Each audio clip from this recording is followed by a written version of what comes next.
Paling mudah je lah, lari tajuk sikit boleh kono. Baca paper hari tu. Apa 2 minggu, 3 minggu lepas je lah.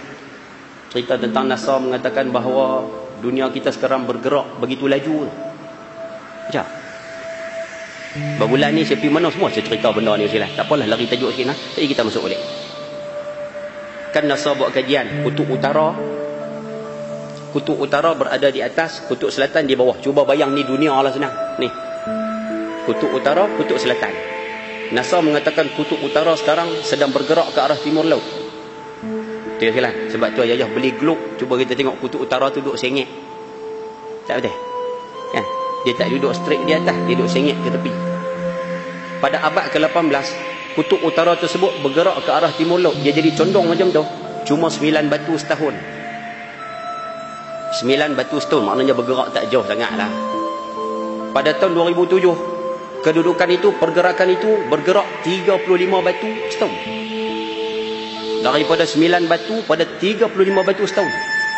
Dan tahun lepas NASA buat kajian sekali lagi, mereka mengatakan pergerakan sekarang bergerak 25 batu sebulan. Kali dengan 12, 300 batu setahun. Kalau tak betul, saya mohon maaf sekalian, saya pun seronok. Tapi kalau betul kenyataan ni, satu benda yang cukup-cukup mengerikan. Sebab bagi NASA, mereka mengatakan kesan daripada pergerakan tersebut, kutub utara bergerak turun ke bawah macam tu, akan menyebabkan pada tahun 2015, tahun depan, kemungkinan matahari connect sebelah barat. Mungkin. Bagi orang bukan Islam, mereka mengatakan tu fenomena alam, tak apa je lah, orang bukan Islam. Tapi bagi orang Islam je lah, matahari naik sebelah barat ni erti yang cukup besar dalam kehidupan kita je lah. Kalau kita tak jadi, alhamdulillah. Ustaz, laporan tu bohong, alhamdulillah.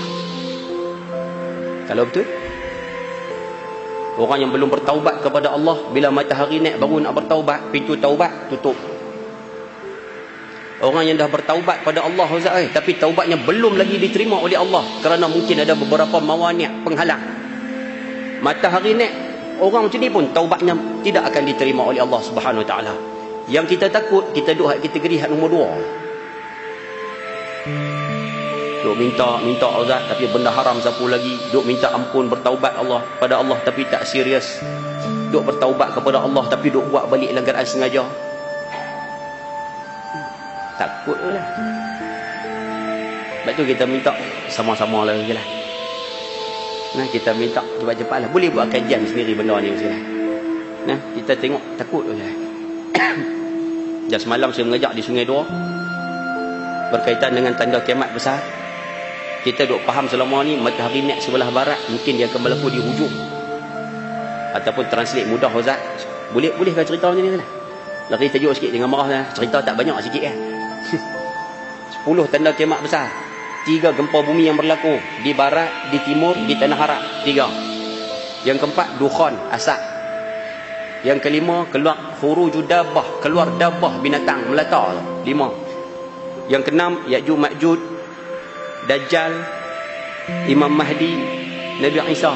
9. Yang ke-10 kita faham, Ustaz, kita jangkakan matahari naik sebelah barat. Jelas sekali. Rupanya ada hadis riwayat daripada Imam Muslim, awal tanda kiamat besar adalah tulu'i syamsi min magharibiha. Tanda kiamat besar yang pertama, keluar matahari daripada sebelah barat.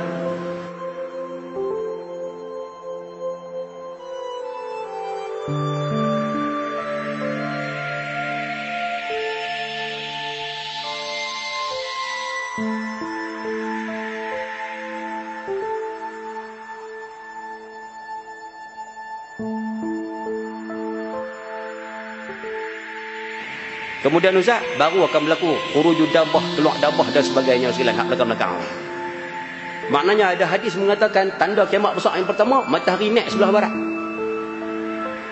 Kalau kata jadi betul tahun depan, Ustaz, Allahu Akbar. Orang kampung kata makan tak ada. Dah tialah. Lepas tu kita minta perkemas baiklah, cepat-cepat dah silah. Hak mana duk